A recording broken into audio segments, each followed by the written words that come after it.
Hey, what's up, guys?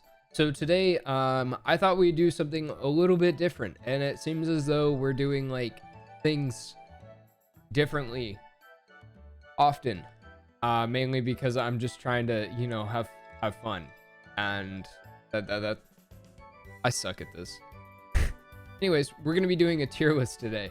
So the tier list maker is something that has been around for a while. However, I thought it would be cool considering we've been doing so many demos lately. And I think that would be kind of cool to tell you guys what my favorite Pokemon games are. I mean, if you don't agree, then that's totally chill. I'm not here to tell you that you're wrong or say that I'm right. It's more so like I'm telling you what my favorite games are, and you should tell me what your favorite games are down there. You know what I mean? Because that's how it should work. That's how it should work. But anyways, so let's do it. Also, did I mention Space World? I don't know if I mentioned Space World, but we're gonna be playing through the Space World demo, and gonna be putting that out on the channel as well. But it's all in Japanese, so it's gonna take me a second to like really get through. But I played through it last night for the first time. It was really cool. So expect that sometime this week, hopefully. Hopefully. Okay. Okay, so.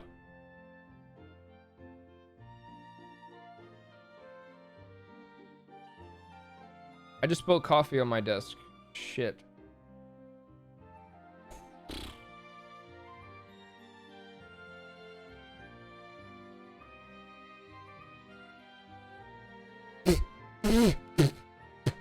Anyways. So, in terms of Gen 1, okay, so we're gonna do this chronologically, or not, like, you know what I mean. Chronologically. I think that's the right word. Anyways, for Red and Blue. Okay, so Red and Blue, I would actually say that we don't actually talk. As much as I love the Gen 1 series games, the only reason that I love them so much, though, is because of the sprites. So the sprites in the Gen 1 games had the most personality, I think. I mean, some of them were, like, really, really bad. Mostly the back sprites. But I think for the most part, like, the overall scheme of Gen 1 and their sprites are just... they're just so cool. Like, they really do show off a lot of personality with the Pokemon. Yellow, I am playing through Yellow right now on my Game Boy Color. I just like Yellow. You know, I've always liked Yellow. You probably saw it. I'm a big Yellow fan. I like Yellow. It's cool for me. I like Raichu. I've got Kanto maps. You know, like, it's, I don't know. I like Kanto. I really do, but it's not my favorite game at all. However, they are fun to play through. If we're going to stick with Gen 1, I actually kind of want to get Fire Red and Leaf Green out of the way, considering, you know, they're pretty much similar games. Fire Red and Leaf Green, I rate them. Fire Red and Leaf Green, I think, are some of the best games that they have remade, in my opinion. I personally, I really like Oris as well. I mean, I think Oris is great too. But you know, it's kind of hard to beat like some of their remakes. For Oris and Ruby and Sapphire, it's a little tricky because of the fact that like Ruby and Sapphire and Emerald are, I think, some of the greatest games of all time. Whereas Oris, I think, was like our first introduction like into the 3DS remakes, and honestly, it was those games are so much fun to play through. I love Oris. I know everybody like kind of craps on him all the time, and I know I said this in the playthrough that we did the other day with the demo, but the community with Oris was a lot different from what we had with Ruby and Sapphire, which I think kind of added to the enjoyment of Oris. So that was like another thing, you know, and I think the community standpoint, you know, like being like, I remember walking around town, like seeing people on their DSs playing Pokemon Omega Ruby and Alpha Sapphire. Like, that's sick. You know what I mean? That's sick. Whereas, like, I didn't really get to experience that as a kid with Ruby and Sapphire and stuff like that. But anyways, if we're gonna stick with Fire Red and Leaf Green, Fire Red and Leaf Green was some of the most banger games out there because of the simply because it was a part of that Gen 3 Game Boy SP console generation, and I think that like really resonated with a lot of people. You know, and also too, you had wireless link trading, you know, new sprites. I think that they redid the game extremely well. I think it just like it was a beautiful game. It's a beautiful game. They added Sevi Islands. You could catch Deoxys in Fire Red, Leaf Green. There's a lot of things that they could have done, you know, to even make the older games, you know, stand up to Fire Red and Leaf Green. So personally, I think they're the best Gen 1 games out there. So, however, in terms of Pokemon Let's Go Eevee and Let's Go Pikachu, honestly, bro, like, I would say that we don't talk either, because I don't want to say they're trash, right? Because I actually really did enjoy Pokemon Let's Go, and I thought it was a great series, and I thought that Let's Go had a lot to offer. However, there was really only one thing to do in that game, and it was shiny hunt. They had no battle items, they had no abilities, they had no competitive scene at all. So we basically spent an entire year catching Chanseys that we didn't want. You know what I mean?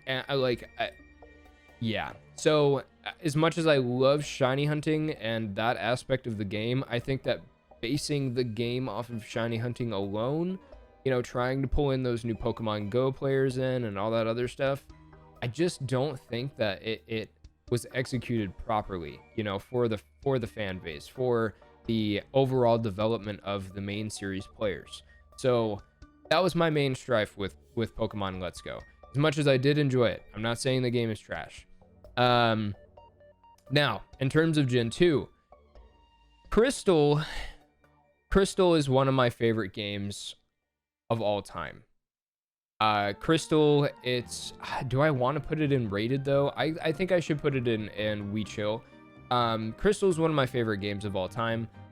Gen 2 was a special time for me because I met my first friend, actually like back in the day when I started playing Pokemon, and that was a lot of fun. Like, I loved being able to actually, like, you know, hang out with him and play through these games, and there was still a lot of stuff, and I remember like he totally kicked my ass too because he had like Porygon 2 and like Scizor and all this other I was like, bro, what? Those exist?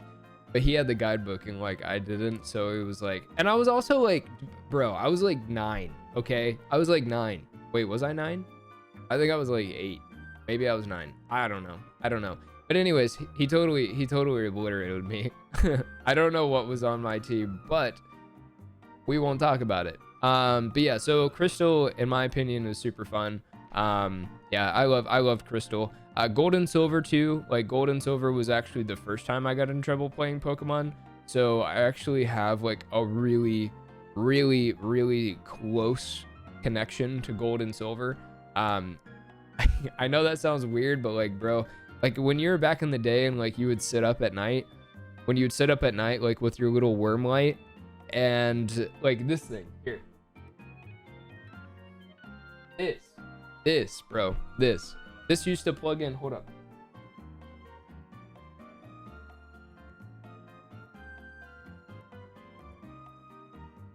Also, still have my gold version thing here. Hold up.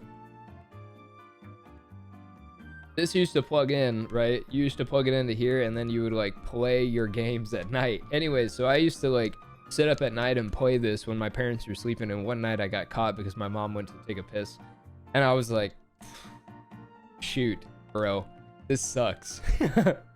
So yeah, so that's that's how that story went. So yeah, so that's cool. And yeah, that was that.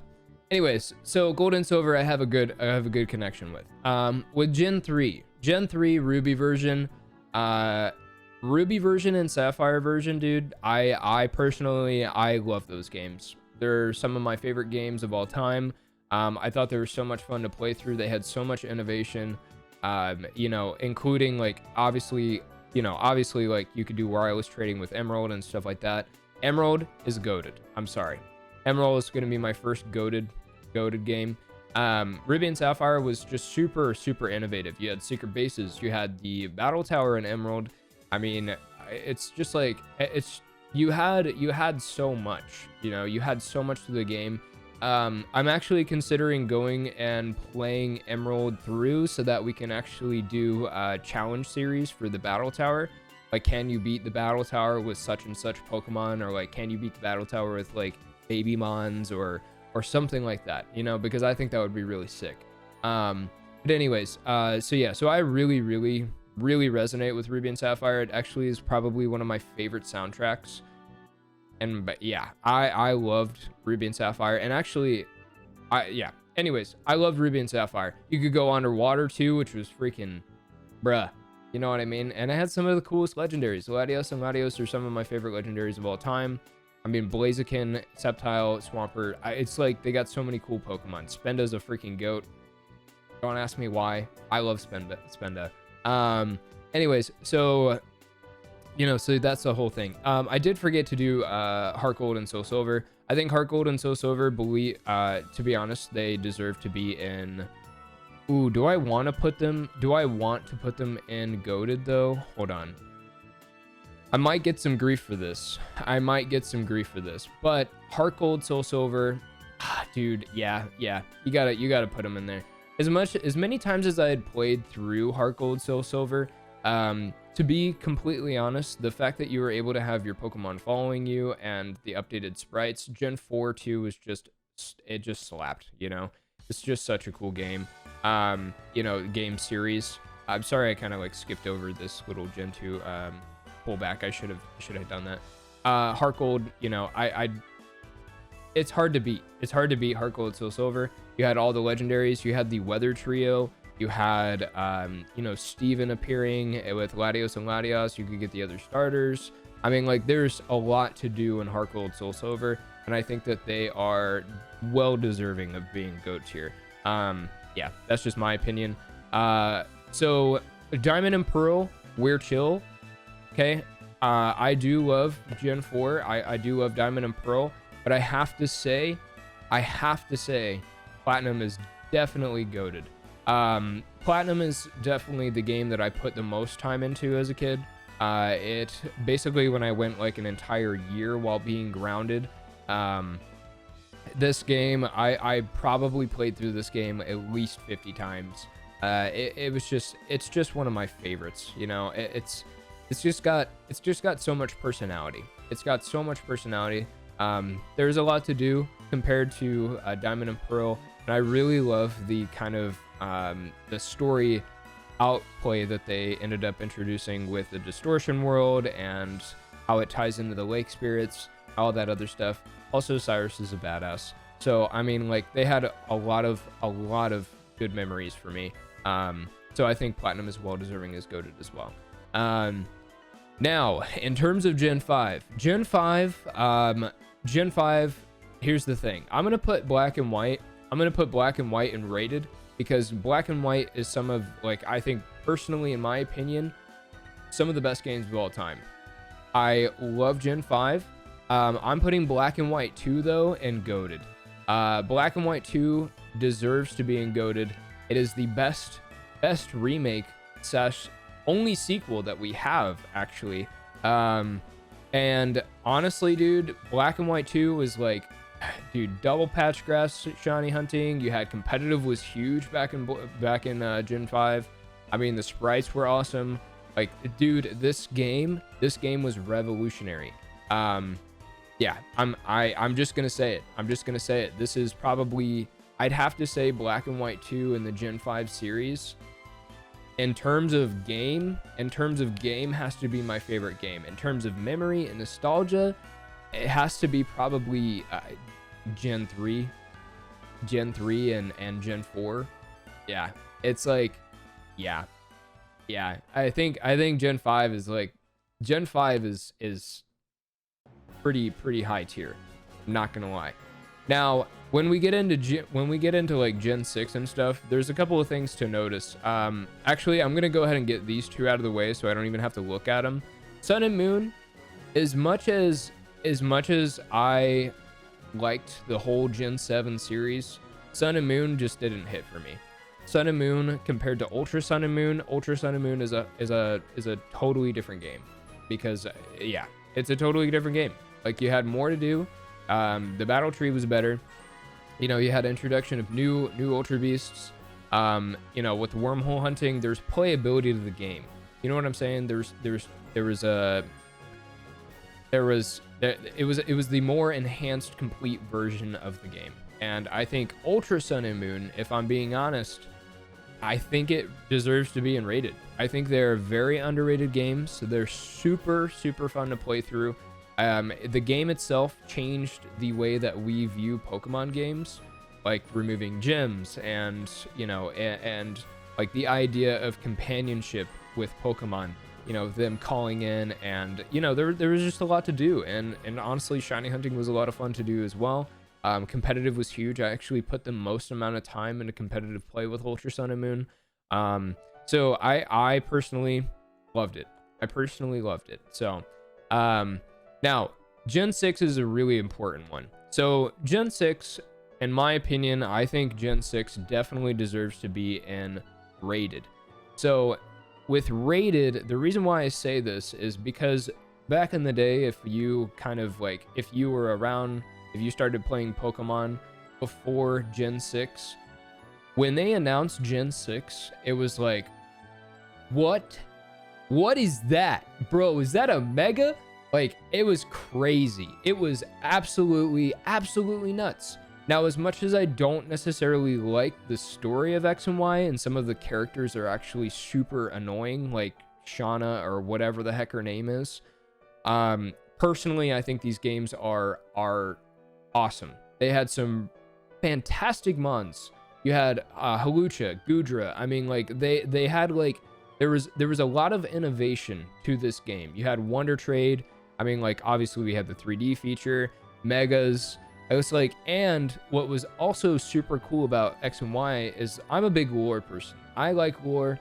I mean, I know some people don't like lore, and that's totally fine. But this game just hit. This game just hit for me.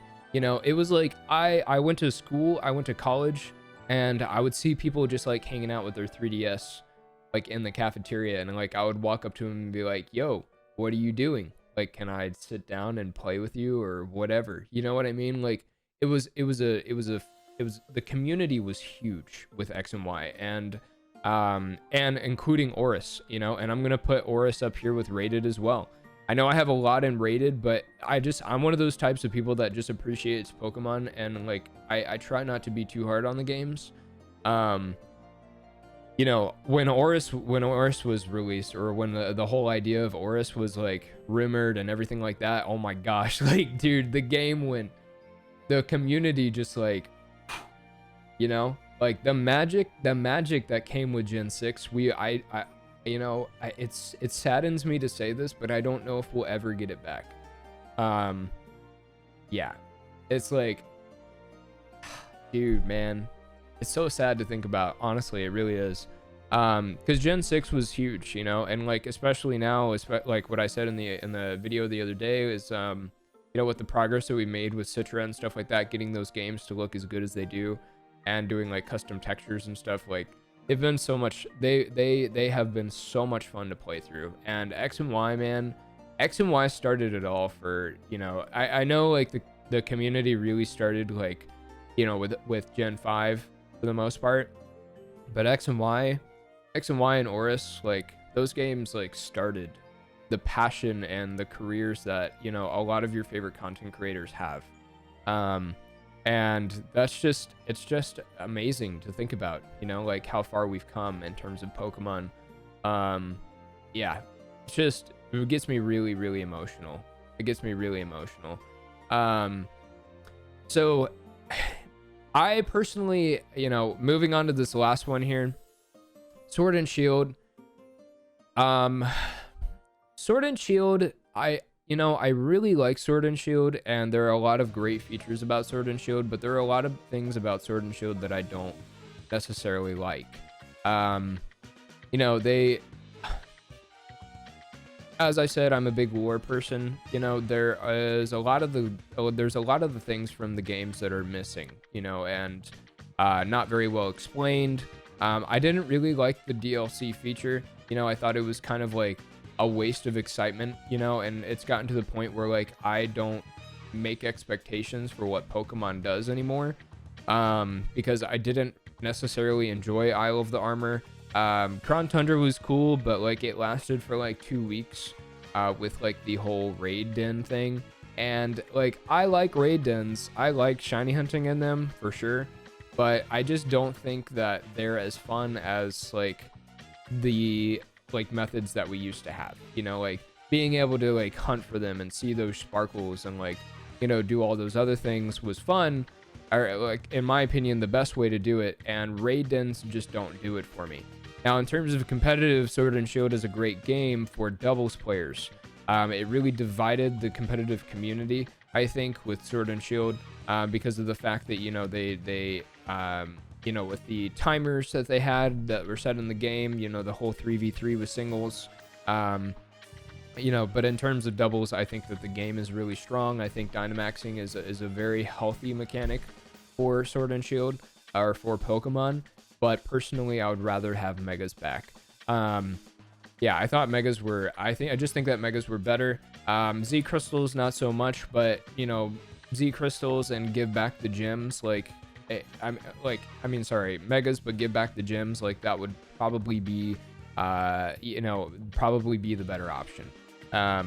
Yeah, so I personally, you know, and also too, like Sword and Shield playability wise is like pretty booty.